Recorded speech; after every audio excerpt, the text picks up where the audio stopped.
हादराव थारैनो मा सोलिदों जेराव 18 बोसोर बैसोनिफ्राय लानानै 25 बोसोर बैसोनि फरायसा गथ'फोरानो मोननो हादों HIV पजिटिव। बेबायदिनो 7,000निबो बांसिन फरायसाफोरनि देहायाव मोननो हादों HIV पजिटिव। भारत हादरनि बे मोनसे रायजोआव जादों HIV बेरामनि गिख्रंथाव थासारि। नंगौ, नोंथाङा थारखौनो खोनादों। भारत हादरनि बे मोनसे रायजोआव 7,000निबो बांसिन फरायसाफोरनि देहायाव मोननो हादों HIV पजिटिव।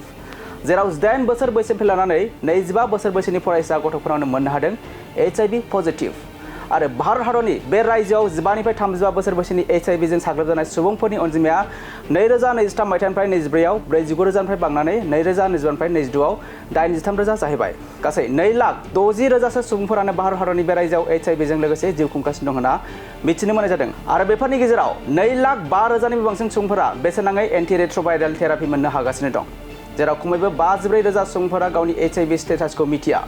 आरो बे गिख्रंथाव बेरामा भारत हादरनि बबे रायजोआव गोसारनो हमदों नोंथांमोननो फोरमायनो सानबाय।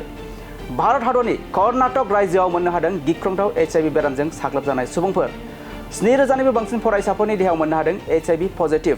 7,000निबो बांसिन फरायसाफोरनि देहायाव मोननो हादों HIV पजिटिव। भारत हादरनि बे मोनसे रायजोआव जादों HIV बेरामनि गिख्रंथाव थासारि। नंगौ, नोंथाङा थारखौनो खोनादों।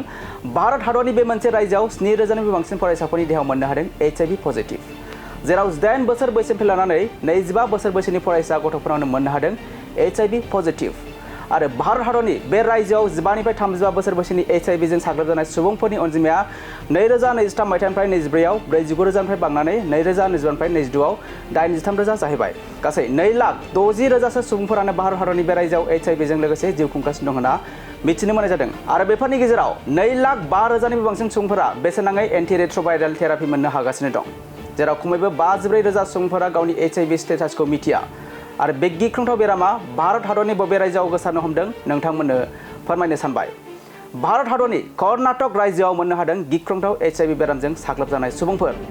7,000निबो बांसिन फरायसाफोरनि देहायाव मोननो हादों HIV पजिटिव।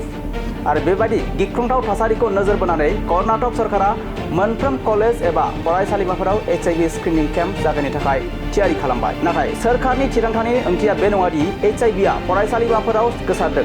बेनि सोलायै फरायसालिमाफोरखौ थार मिथिथाय, बोसोन होनाय आरो सावस्रि जोथोननि हेफाजाबजों लाइमोन बैसोगोराफोरनिसिम सौहैनायनि मोनसे राहा महरै बाहायनाय जादों। सोरखारि अनसुंथाइ मोननाय आरो सोरखारि नङै इन्जिनियारिं आरो डिग्री फरायसालिमाफोरा बेनि थाखाय सावस्रि बादा गायसंनाय जागोन।